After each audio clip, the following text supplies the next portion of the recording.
budget bets. Here's how we did last week.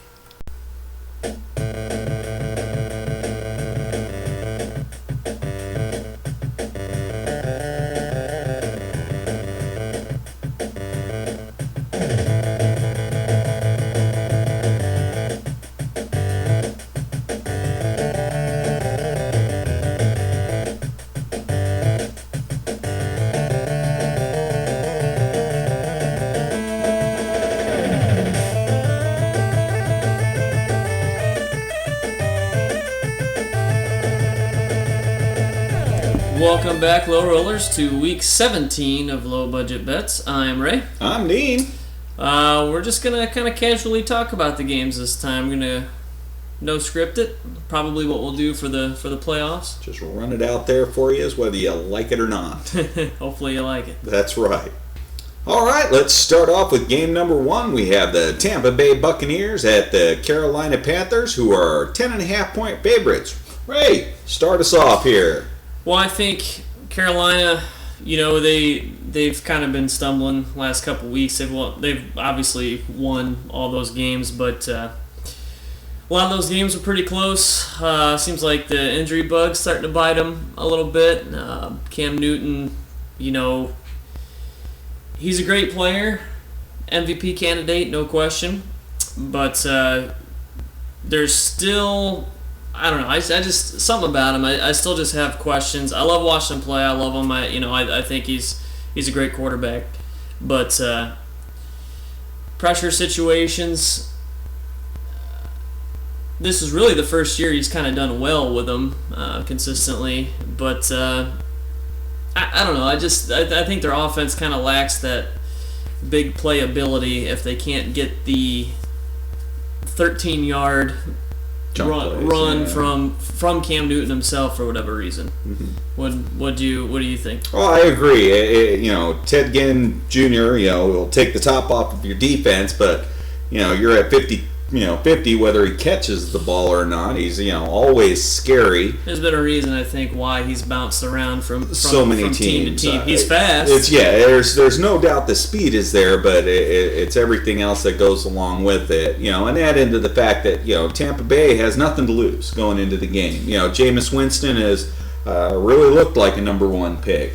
Setting records. So barring going to prison for some reason. Yeah, I think he'll. The guy looks like he's going to be a successful quarterback for a long time. It looks like the real deal, and you haven't heard anything. There's been no character issues. In fact, a lot of people say he's a good teammate. They like his character and all that. Well, since he's been in the NFL, just from the things that I've seen, he seems to be low key, down to earth. Doesn't seem to be your showboat no. Cam Newton type. Right. Which is hey, I agree. I love watching Cam Newton play. However, some of the stuff gets a little bit outrageous, like look at me kind of stuff. So you know what? That's part of the reason why I think we're on Tampa Bay this week to go ahead and cover inside that 10.5 points, and we're going to say they're going to do it. Yeah, just Tampa Bay. Just to go along with what Dean was saying, last thing I'll say is that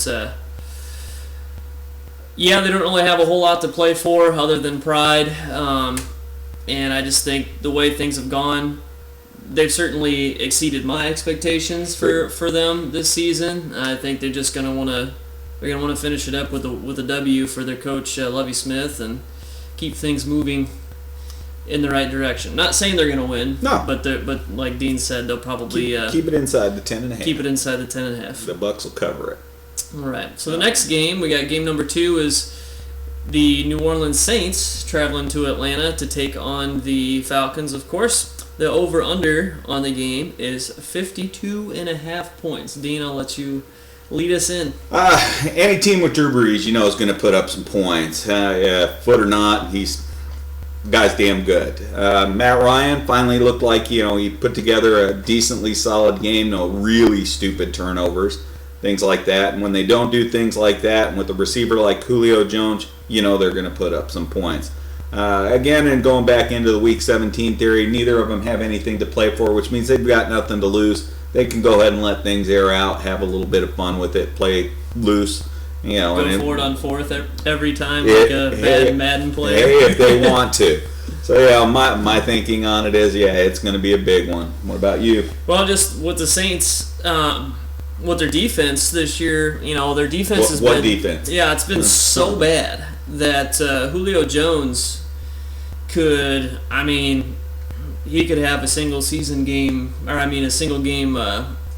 record or something like that. Wouldn't surprise me. It just, yeah, the Saints don't have anybody to stop any of the offensive firepower for the Falcons. The Falcons' defense is porous, and with Drew Brees going to be, throwing the ball, whether I'd be interested to see a statistic on how many times they actually win the game when he throws the ball more than 35 times. I would say, I don't care what quarterback it is in the history of the NFL, typically when you start getting to that 35, 40 pass attempt range and anything beyond, you're probably not winning that game as much as everyone wants to put emphasis on the pass game. But we'll see. Either way, the over-under in the game is 52.5. We both like the over just because of the terrible defenses and the offenses that could score some points. I think the game opened up at 51 or 51.5 or maybe even 52 in some books, but right now it looks like most books have it at 52.5, so it's going up. I've even seen some books have it at 53, so the gamblers like to like the over as well. So. Get it now before it goes up anymore. Well, so let's move on to game number 3. We've got Jacksonville at Houston with an over-under of 45 points. Ray, what do you like about this one? Well, I don't like a whole lot about this one at all. I think both teams. It's sad the AFC South is so pitiful, and the Texans. Who they got? My boy Brandon Weeden out there. That's right, throwing that pretty spiral out there for us all. Those awful ducks that are thrown really hard, but high and behind receivers. Jacksonville, about halfway through the season, and even really the kind of the third quarter of the season, it looked like maybe they were kind of figuring stuff out. Blake Bortles looked okay. Their defense looked all right. It just looks like they were playing hard. They were trying to stay in games. I just think the lack of talent on their roster prevented them from really doing anything other than winning. 5 games. I think at this point, I think they're 5-10. Yeah. Houston's defense is still pretty solid. Any team with J.J. Watt statistically will put up numbers that entire defenses will strive for. Yeah, he'll make bad defenses good and good defenses great. Yeah, so anything you get out of Jadeveon Clowney sounds crazy because they spent he was their first pick, but I thought he got injured again. Right. I thought Jadeveon injured again. He is hurt, but anything you get out of him is a luxury. Icing on the cake, true. But yeah, I just think both offenses are. Again, Blake Bortles he's done all right, but against the Houston's defense, what's he gonna do? Not a whole heck of a lot. That's just like we talked about. J.J. Watt is one of those difference maker MVP type candidates. Even if he is a defensive player, he'll shut down anything and everything, even with one hand. Jacksonville, just like Ray said, Blake Bortles, Allen Hurns, T.J. Elton, they've got the pieces there. They're just not ready. This game will stay low. Brandon Wheaton will pretty much make sure of that on his own. So we like the under here. Play it. All right. Moving on to game number 4, we got the Oakland Raiders at the Kansas City Chiefs. Again, we're looking at the over-under on that one. It's set at 43.5. Dean, go ahead. This goes back to our Week 17 theory. We don't really like a lot of the head-to-head matchups. Too many teams, even divisional matchups. This one, Kansas City's got something to play for. Oakland's got something to spoil. So you look for both teams to take it seriously offensively, and Kansas City has been doing that, running off 9 in a row now. Yeah, I don't know. They haven't lost in a long time. Haven't lost in a long while. Yeah, I think it's 9 because they started off 1-5. Correct. 10 and 5. And stuff. So, and Oakland, they're like a team ahead of Jacksonville to the point of they've got the pieces in place, but they've got a couple holes. Obviously, on the defensive side of the ball, which is kind of where we're going with this wager here. Their best defensive player in the secondary this year has been Charles Woodson, and Charles Woodson isn't coming back next year. Nope. Other than him, Khalil Mack is certainly somebody you can build with. Khalil Mack's great, and he's awesome. He's got a ton of sacks this year. He's been every bit as good as advertised, and I'm sure as long as he stays healthy, we'll continue to play well. He's a high motor guy. You don't really hear a whole lot out of him either, other than just production.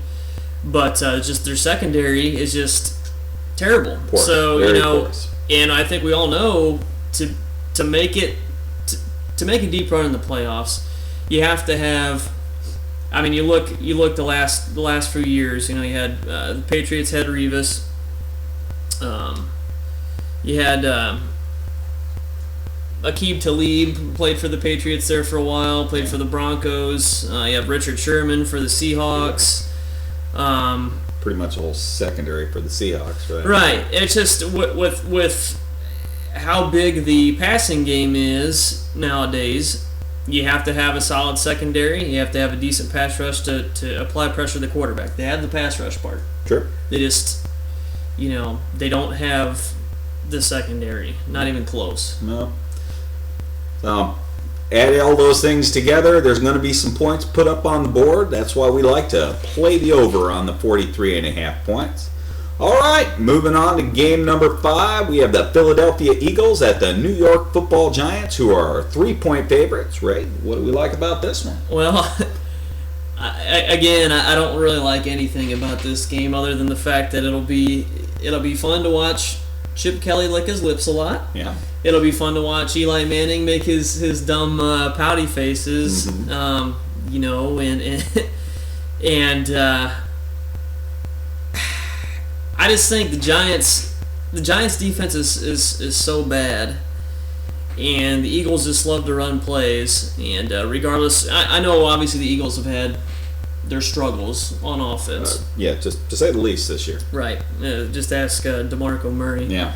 But they run so many plays, they're bound to bust something big against a Giants defense that has no pass rush, that has, one decent DB and no linebackers to speak of. I mean, gone are the days of, the Giants and Lawrence Taylor and Michael Strahan. I mean, They had solid DB, or they had a solid defense, for pretty much the entire, basically from 2000 until maybe last year, and obviously definitely this year. Yeah. Yeah, I mean, the only player I can name on their defense is JPP. That's only really because of the 3 fingers. No, I mean, you knew him beforehand, but when that's your best pass rush, he's a guy that's basically down to one hand. Yeah, this isn't going to be the kind of game for a defense going up against an offense like Chip Kelly's, even though they're not the best this year. No, they're not the best, but they still have the Giants. They still have, as long as they don't turn the ball over, they should still be able to run the ball. Darren Sproles, I mean, the guy it's a game changer. He's still making plays as a 5'7", 42-year-old man, or however the hell old he is now. Man, and just the punt returns, the screens, the draw plays, or whatever. Yeah. Just getting him the ball. Anyway, like I said, Giants are favored by 3 points, but we like the Eagles to cover that 3. Win this one to try to save Chip's job. Yeah, maybe. So. Yeah, maybe. Yeah, he'll probably be gone anyway. Yeah, maybe not. I don't know. I'd hope not, but one of those things you just figure he's going to stick around like a bad penny. He'll turn up. Well, I don't think the Philly fans will miss him. No, but they don't miss anybody. Yeah. So. Yeah, I was just talking to somebody. I was just talking to Mike. He's a low budget, or he's a low roller. Hey, thanks, Mike. We love you. I was talking to him about how the Eagles fans trashed Donovan McNabb all those years, and Andy Reid, and I don't know. I don't know what to think about Andy Reid other than he's really large, but he's won a lot of regular season games, I guess. Yeah. But Donovan McNabb, I mean, you want to talk about statistically, he's one of the best quarterbacks of all time if you just look at the numbers. But the Philly fans seem like started, turning on him pretty quickly. I mean, they booed Santa Claus, right? That's what they did. Everybody. They did, but one thing about Andy Reid, though, say what you want about the guy, but when the season started, I didn't think much of the Kansas City Chiefs, and especially after a 1-5 start. And 9 wins later, and a chance at the NFC or AFC West, right? Yeah. And stuff. So you know what? I'm on board with him. He just keeps plugging away, man. He's no Bruce Arians. You're right. He keeps coaching him up, and just like those all-you-can-eat buffets, we joked around about him. He's like, yeah, I'll take a little salad. I'll take some of that soft serve ice cream. Like I've ever passed on an all-you-can-eat buffet. Why do you think I'm going to jump on my boy Andy Reid's side? Yeah, but we're going to go ahead and take Chip Kelly and the Eagles and the points this week.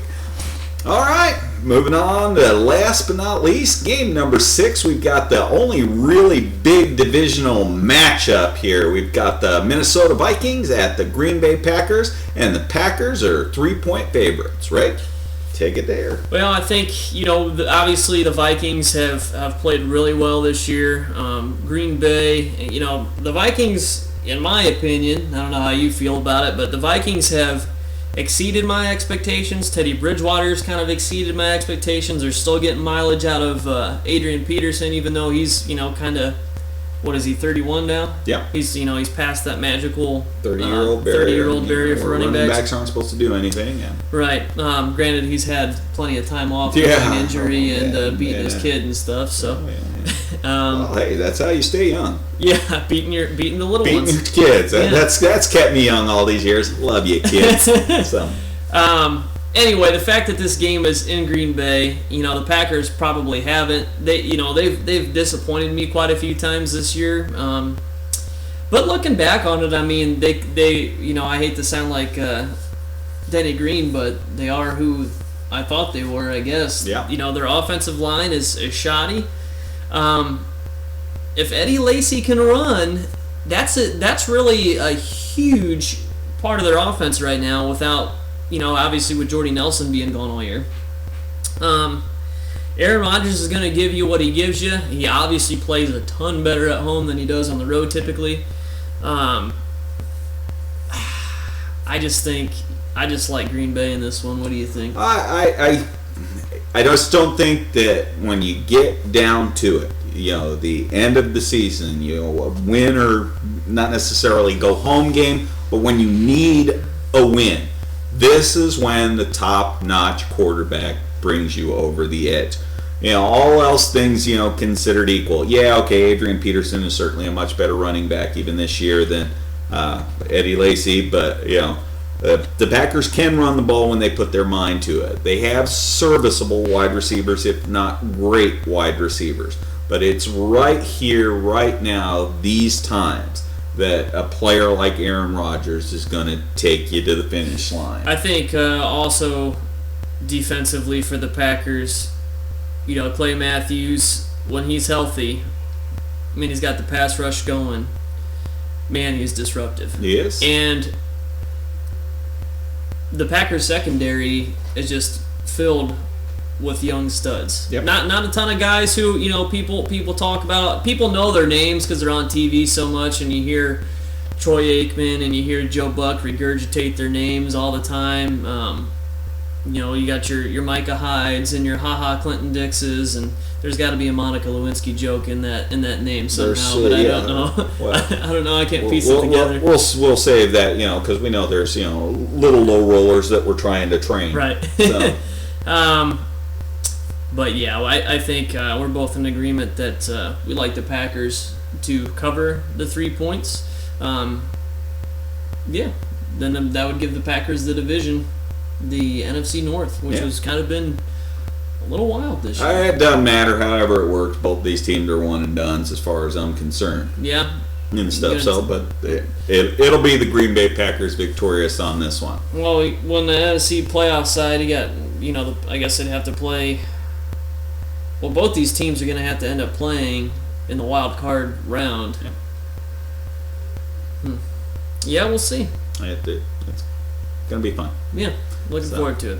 Hey, if you low rollers wouldn't mind, maybe we're only going to have a couple games. We won't be rambling on for 20 minutes like we did with this video. That's true. If you have some questions you want to ask or our opinions on something, just leave them down there. That's right. The little YouTube comments. It doesn't got to be football stuff. We're open books, people. Yep. So. If you want to know, the inside scoop on how we pick all these mediocre picks. Oh yeah, we're willing to share. We'll share our knowledge with you. Yep.